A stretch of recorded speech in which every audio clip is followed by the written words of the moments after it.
Some journeys needs to be heard and not just celebrated. Hello everyone. Today we have Siddhant Kesharwani who has just cleared NABARD Grade A 2025 examination. Welcome to CGB Mentors.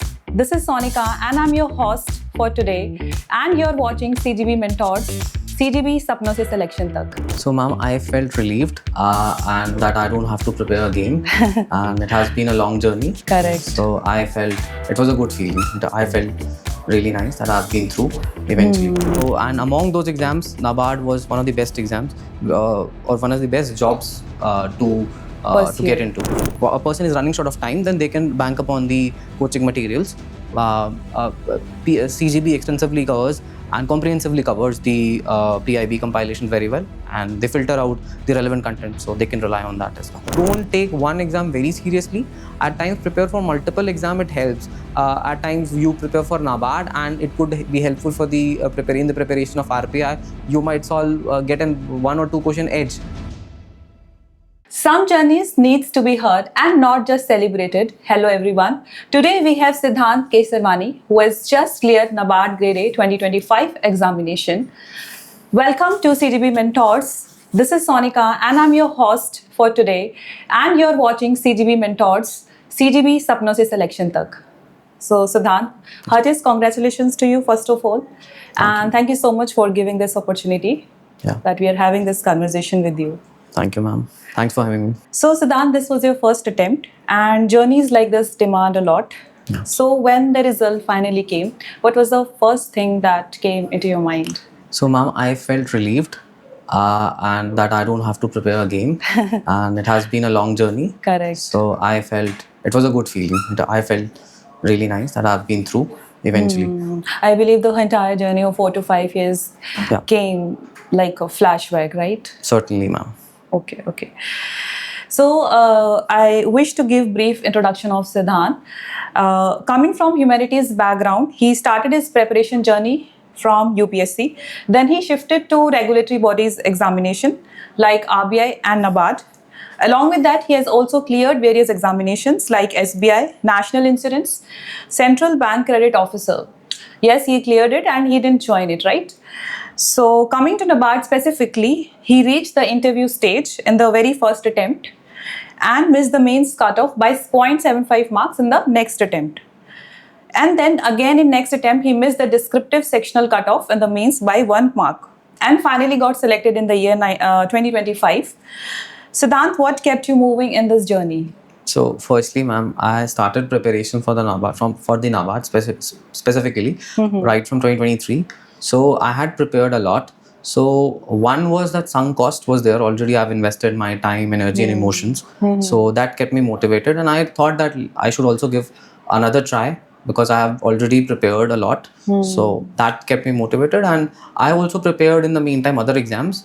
So and among those exams, NABARD was one of the best exams or one of the best jobs to get into. Also, I believe when we fall short by very less marks, like 1 mark, 1.75 marks, so we just think that okay, maybe next time, right? Certainly. So, Siddhant, what were your major sources for preparation, specifically for NABARD portion like ESI, ARD, schemes and other things like quant, reasoning and all? So starting from the first thing, quant, one doesn't have to work quite a lot. They just simply have to cover basic quadratic equation they have to prepare and additionally probably simplifications and some basic DI. That should suffice. And coming to reasoning, ma'am, reasoning one can solve silogs and apart from silogs, inequalities and blood relations. That works.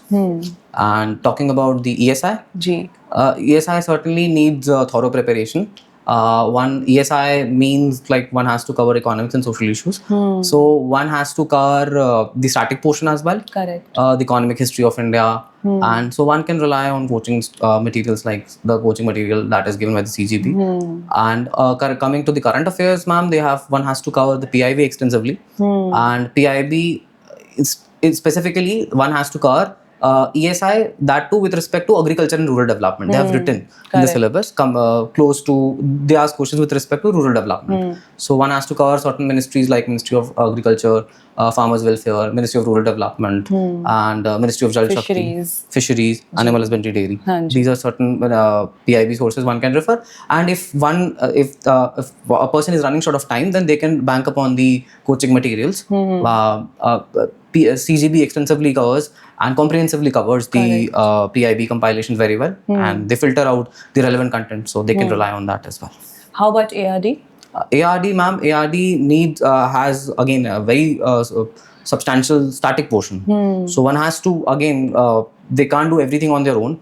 They can rely on the coachings. One main source could be Tamil Nadu annual, this TNAU, a website one can refer if they want to cover from the original sources. But that is too bulky. Correct. So again, one can rely or depend upon the coaching materials provided by coaching institutes.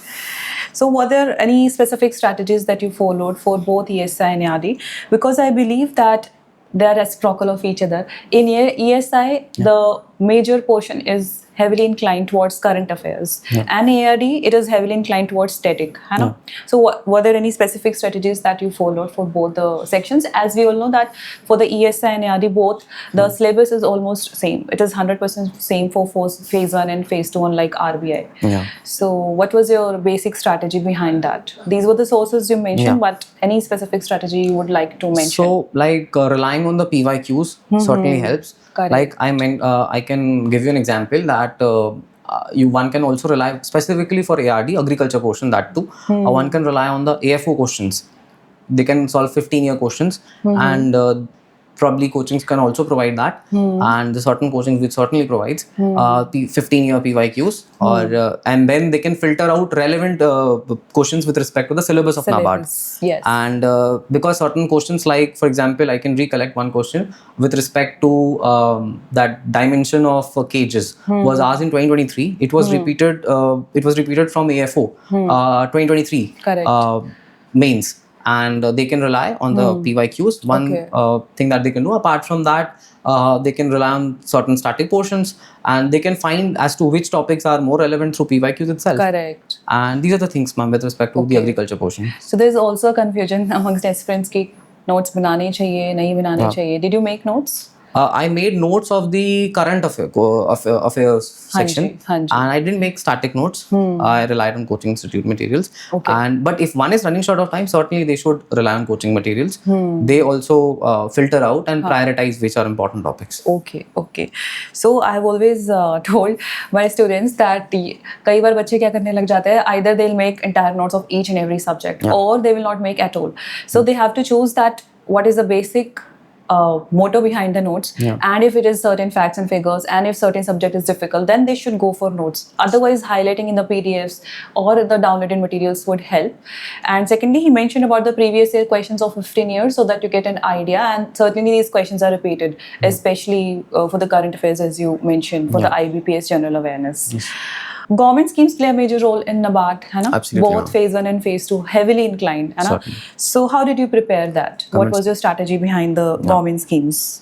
So firstly, there are 6 schemes which have been mentioned, 6 schemes that have been explicitly mentioned in the syllabus of ARD, like Manrega and Pradhan Mantri Awas Yojana. So one has to extensively cover that. They also have to cover the FAQs with respect to that scheme, or scheme guidelines which are given by the ministries in detail. So these 6 schemes one has to cover, and apart from that, the new schemes which are relevant for the ARD, one can find in budget, or a government if it rolls out a new scheme which is relevant for our syllabus. They can rely on PIB compilations and also scheme guidelines at times. They are bulky, but yes, certainly it's highly rewarding.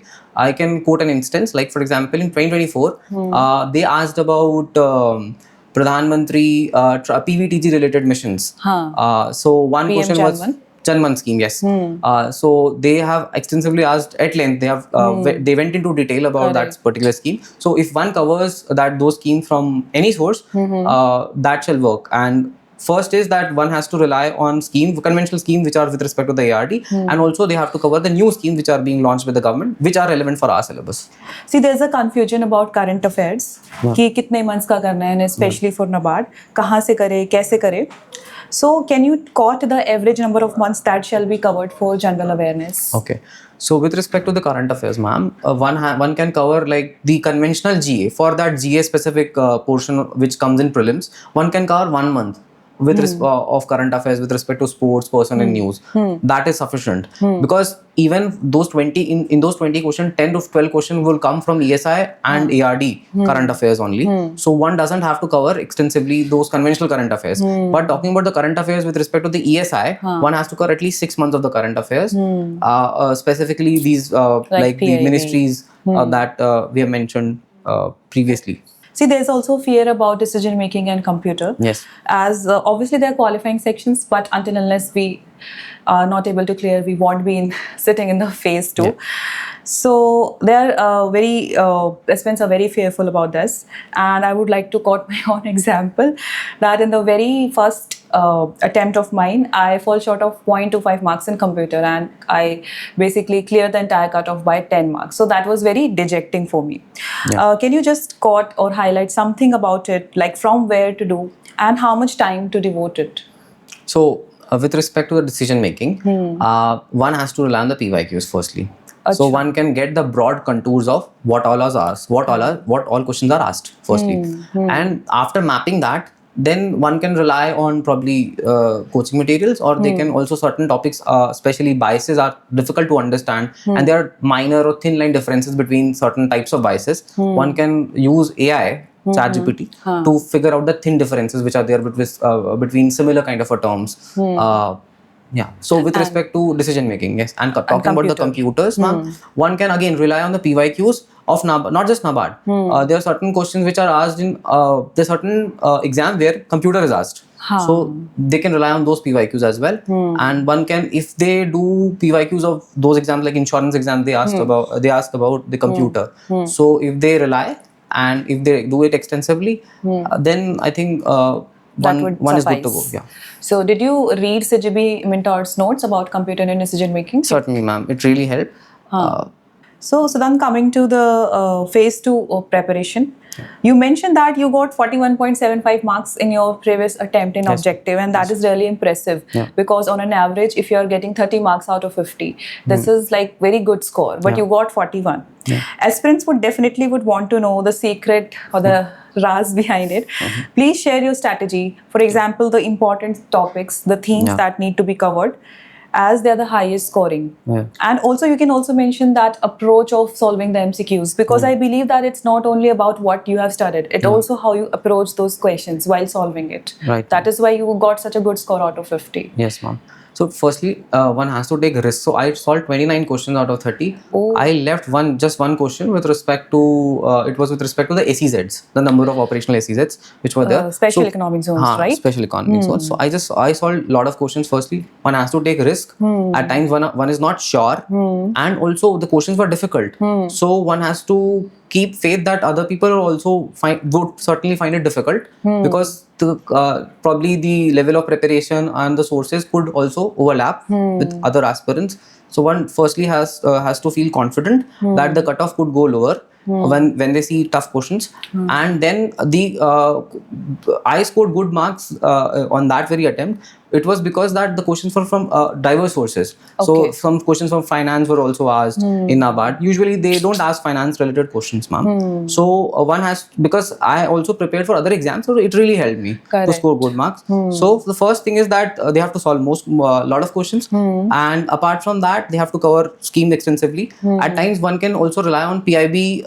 They can go to read from the PIB website as well. And the third thing is that one has to take risk. At times two options could be very confusing, but one should take a shot, I guess. And apart from that, I would say covering the PYQs certainly helps. Like I could recollect, one question was with respect to homestead agroforestry. People were confused with respect to two options. But even at looking at the answers from the AFO, I got to know that I was also getting confused, but usually the question exam conducting body is one and same. So if they are asking on similar lines, so probably they can rely on the similar set of answers as well. So this really works. Okay, so that brings to my next question. There are questions about aspirants when I take classes. They ask कि भाई circulars कितने months के करने हैं? Do we need to do circulars like RBI circulars, SEBI circulars? Did you cover that, or were you relying on some top 50 circulars of that CGB basically provides? Because in NABARD, I think circulars का थोड़ा importance कम है in comparison to the RBI. So, what is your take on this, Siddhant? Circulars. So, talking about circulars, ma'am. Firstly, RBI circulars could be important for the NABARD. SEBI circulars could be important. One of questions could be asked in GA, General Awareness. And that too in phase 1. That too in phase 1. So, it would not determine Your selection. Selection prospects. It would not have any influence on that. So, one can leave those questions. But especially with respect to the circulars, and that too with respect to, because our NABARD is a mandate to cover the regional rural banks and cooperative banks. One can rely on RBI circular with respect to the PSL norms if there is a change, with respect to cooperative structure, if there's an overhaul. If RBI comes up with certain master directions, they can rely on that. And specifically, small finance bank, if there's a change, because they also cater to the rural areas. Like recently, the PSL limits have got changed to 60%. From 75%. So one can rely on these aspects, one can cover these things as well. Hanji. So basically he's trying to say that whatever is the syllabus of NABARD and is the connecting point for the NABARD relevance, only those topics can be covered from the RBI circulars. And I remember in the 2024 in the general awareness there were 10 to 12 questions and people were not able to clear the cutoff. So at the time I was able to clear because I did top 50 circulars from CGP. So yes, you can basically connect the NABARD syllabus with the RBI circulars, for example cooperative banks or SFBs, etc. Okay, so coming to descriptive section, Siddhant, you told that you missed the sectional cutoff by 1 mark, Hannah, in your one of the attempts. I know how dejecting that can be for one. So since you are here, you must have done a lot to improve your descriptive section. Please let us know in detail that how was your descriptive strategy? Did you make notes? From where did you prepare? How did you practice it? About mocks? Anything you want to share about your descriptive strategy? So firstly, it was surprising for me that I didn't clear the descriptive portion. I got 31 and the cutoff was 32. This is in 2024. And previously I got 38 marks and thereafter 36. And this time, in the third attempt, I got 31 marks. And so probably one can there are a couple of things that they can do. First is one should write in paragraphs rather than writing in points and explaining things. And one should directly write in points rather than beating around the bush. And writing in points, and also ensuring that, like for example, if we have thought that we'll write 1500-1600 words, we should give equal justice to each questions. And like for example, one mistake I could anticipate or not anticipate, figure out that is that I used to write 400 words in even 400 marker. And probably I didn't do justice to 600 word questions at times. I wrote 390 words in financial inclusion section. So if 75% word limit is supposed to be complied, then it should be complied in like spirit as well. Like 300 words I might have written and probably 450 I might have written in 600 words. Correct. So this I could have done, and writing in paragraph and writing directly, coming to the questions, coming to the answers and the core portion that they have asked. Like for example, this time I wrote like lot of in points, and I increased the number of points and also the number of words as well. I wrote around 18 to 1900 words this time, and I increased the number of points. Like I used to write 6-7 points. Now I've increased the number of points to 14. And I used to write case studies as well previously. Now I have thought that it doesn't work, so I've ensured that this time I don't write case studies. One can cite case study and one can compress it in form of an example rather than mentioning before, after and everything. Okay. So I think in descriptive you forgot to mention the sources. Where did you prepare? This was the strategy. How did you prepare? But from where did you prepare? So with respect to descriptive, I have relied on, like, firstly the questions PYQs of the NABARD, 5 years PYQ starting from 2021, and apart from that the PYQs of UPSC GS paper number 3, agriculture question that they've asked, 2015 to 20 years one can solve, and they can which are relevant for our syllabus. Additionally, if somebody wants to prepare extensively, then they can also look for agriculture optional questions in UPSC. And so these are the 3 main sources for covering the broad topics. And with respect to covering specific topic, one can rely on coaching institute like CGB. I relied on certain topics, and at times I find difficult to find certain notes of portions such as forestry, and at times there are certain confusing terms like social are- forestry, agroforestry. What's the heavily difference? static inclined. Yes. Huh. So I relied on CGB notes, and also with respect to animal husbandry, there was one question in 2021 with respect to Breeding. Breeding, yes, crossbreeding. So probably people might have struggled, and sometimes coaching institutes, some coaching institutes have provided like. The So notes. from your answer, what I'm gazing is justice for all the questions. That you have to basically don't have to put efforts only for 2 to 3 questions. Even if you write all the questions average, that works better than those questions 2 better and 2 below average, right? Yeah. And you have to try to complete the at least 90% of or 80% of At the least. words limit for of all the questions within the time. Okay. How did you prepare for English descriptive, Siddhant? So I first, there are 3 things in English descriptive: essay, précis, and letter. Hanji. So in essay, initially I started writing those topics where I started writing essay on those topics where people were not writing. Okay. Like the less common chosen topics I used to choose. So I got chose it. manufacturing in 2023. So that I got 59 marks. That was a decent marks, but the average of selected people was 61, 62 or 63. So people used to score as high as 65 as well. So I thought that I should choose topics which are aligned to agriculture. Correct. So then I started choosing topic with respect to agriculture, with respect to essays, and also one should not write because the essay are of 600 words. One should not write like a descriptive answer that they write in ESI and ARD. Yeah. And they should write like the inception, like how I used to start. I can tell, like I used to start that agriculture started from the Neolithic times, like it dates back to 9,000 years ago, Okay. and gradually come to what is asked. So this would not work in the descriptive portion, but this Correct. certainly works in an essay. An essay. You have to explain as if a student is reading, and gradually he's or she is able to understand how the evolution of that particular sector has happened, and then coming to the actual thing that is asked. So probably investing a paragraph or so in explaining things, and thereafter coming to the what is asked. Like, How many mocks did you write for that, for English descriptive? so I've written 3 mocks. Okay, from CGB itself? I have relied on CGB as well in one attempt, and this time I was running short of time, so I didn't practice much. Okay. So what is he trying to say is that you need a structured essay, and that too starting from the various perspectives and unlike the descriptive answer. And secondly, agricultural topics both aate hain. Like agar essay mein there are 3 options now. I have always witnessed that there are 2 topics that would be inclined towards agriculture.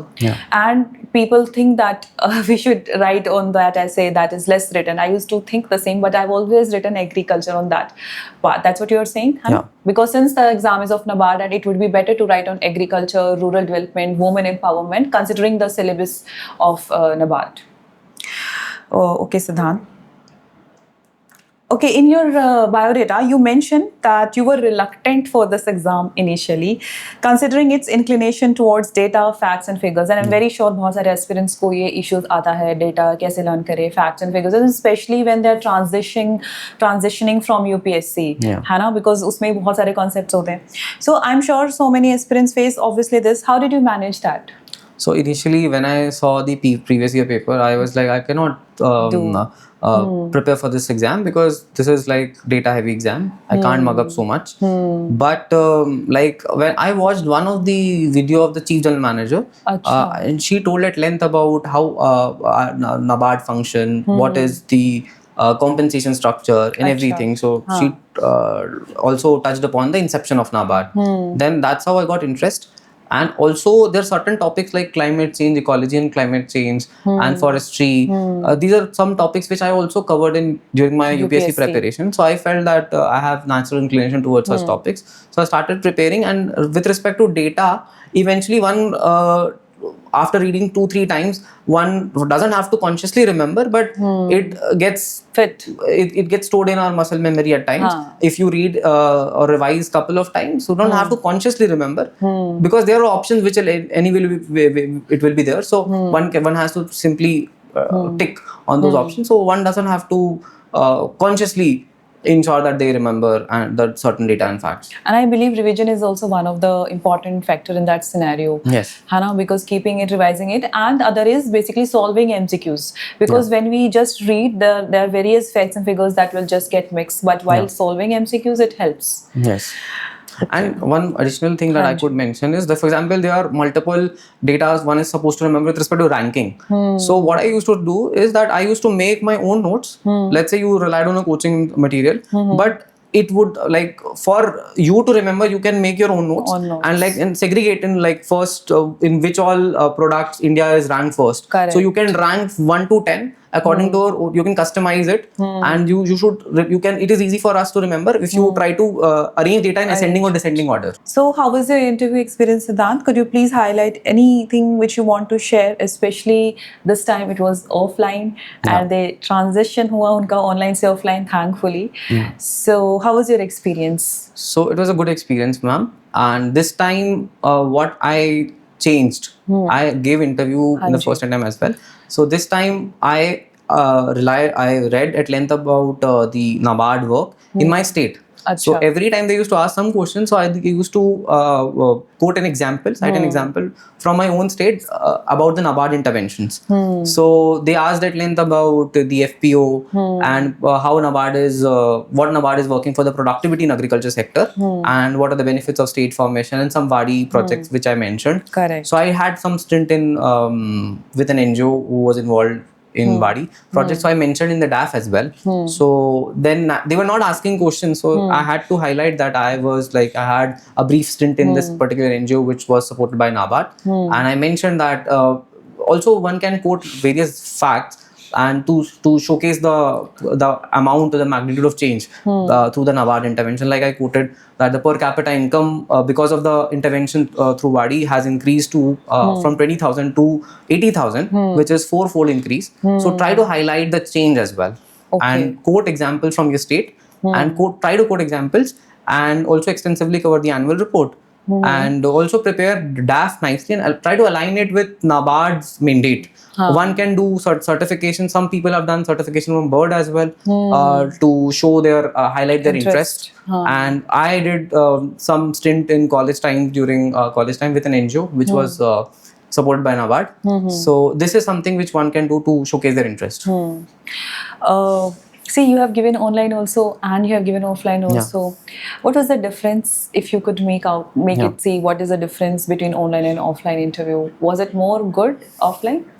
Yeah, so offline one can interact very nicely at personal level, and it is like at times in offline interviews one cannot, there are audio issues, one cannot comprehend the question that they are trying to say, and probably they can also misconstrue us that he's answering in a different direction altogether. So this particular issue of misunderstanding is not there in online in offline interviews. And apart from that, one can interact them, one can see them. So it, for a person who, for an aspirant, it is offline is better, and for them too, because they can also gauge the personality of an aspirant besides the knowledge, and they can also see the gestures, non-verbal expression as well. Okay. Siddhant, you come from humanities background, and I'm mentioning this specifically because aspirants do feel that such exams is all about engineers, and aspirants nowadays are realizing that NABARD is really a good opportunity besides RBI. Why? Because it has very less syllabus if we compare it with RBI. Also, the quant reasoning portion is qualifying, wherein NABARD it is you have to get good marks, merit mein hota hai. And the questions are also on a tougher side in RBI. Do you agree that aspirants who think that if their quant and reasoning is on a little weaker side, so should they approach NABARD even before RBI or besides RBI? So one can prepare, like if somebody is aspiring to give RBI grade B, they can also give NABARD as a potential alternative career option. And so for the like if we compare the syllabus, if somebody prepares for the RBI grade B, they are already good at quant and reasoning. Here quant and reasoning is merely qualifying, so they can easily sail through the quant and reasoning sectional cutoffs. And since they have to prepare ESI and RBI as well, so, and this is common in both these exams, so one can prepare for NABARD to get. Additionally, just they have to prepare the agriculture portion, specifically agriculture, and also like it is like beneficial both ways. If somebody prepares for NABARD, then they could score very well in the RBI ESI section, wherein the core RBI aspirants, so-called core RBI aspirants, they would not be able to score very well in the ESI portion. At times, agriculture question comes in RBI too. So then PIB and government schemes have is also common. Yes. Subject. So one can it works both ways. So it is beneficial. It's a win-win for both set of aspirants. They can transition. They can seek RBI as also a potential career alternative career options. But I believe since nowadays what's happening, the hell lot of competition, and considering the low vacancies which RBI has given, so I believe they can prepare simultaneously for both the examinations now, and should not rely on only one exam, be it RBI or be it NABARD. Yes. Okay, so in these 4 attempts, toppers often go through trial and error approach. What do you think that in your preparation journey, what learnings can be drawn so that it helps aspirants out there to save their own time and energy? Yeah. Because you must have done a lot of trial and error things, mistake हुई होंगी, फिर आपने उसको correct किया होगा. Like what would advice be given to aspirants? Okay, this is certainly time waste, or that the direction which you want to give to them. So making online notes works. It helps. Okay. And for example, I can rely on 3-year-old notes that I made. So which would be difficult for people who are making offline notes. They have to struggle with managing the papers and all. Correct. So making notes, I can just search it and I can find it. Correct. So, and I made notes for other exams as well. So I can also bank upon the RBI note. Let's say, for example, I've made for a specific portion, which is common for both. First is making online notes. I used OneNote.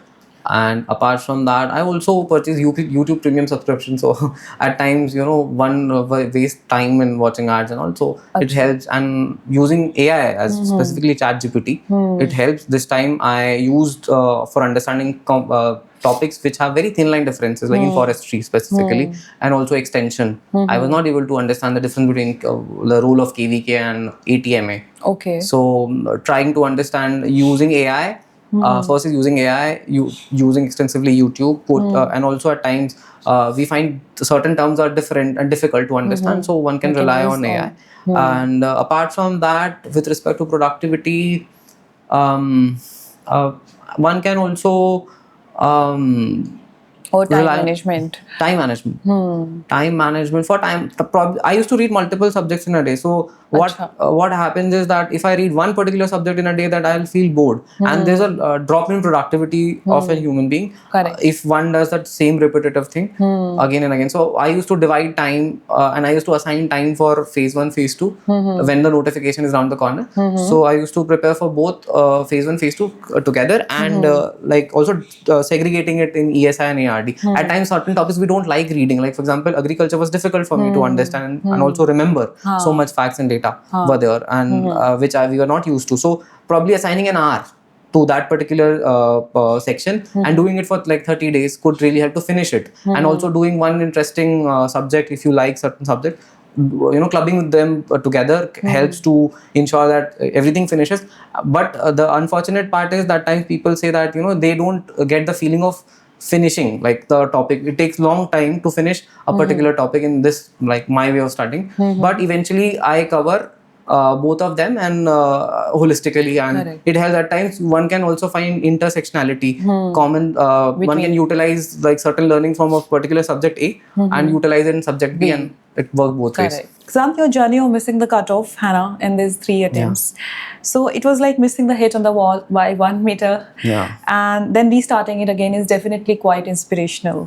What life advice would you give to our fellow aspirants besides academic portion we just shared? Any life advice would you want to give to the aspirants? So be patient. And also don't take one exam very seriously. At times prepare for multiple exams, it helps. At times you prepare for NABARD and it could be helpful for the preparation of RPI. You might get an 1 or 2 question edge because of the very preparation of NABARD in other exams as well, and that can fetch you a selection. So I think preparing for multiple exam works, and having patience. Don't get bogged down by a failure. At times we are not at mistake. We don't commit mistakes. At times the level of subjectivity and uncertainty is there in every exam. We fall prey to that level of uncertainty. And so have faith in yourself and have faith in your instinct. At times people don't trust you and they don't have faith on you, but you have to be confident and muster courage to stand up again. That's very good of you, Siddhant, to mention your life experiences. So that was for today. And thank you so much for joining us today. It was a very beautiful conversation. I hope that there are a lot of insights and strategies that aspirants would definitely take from you. Congratulations again. Thank you. Thank you. Thanks for having me, ma'am. So aspirants, if this conversation gave you a little belief within yourself, then this episode has served a purpose and your purpose as well. Thank you so much. See you soon from CGB Mentors, CGB Sapno Se Selection Tak.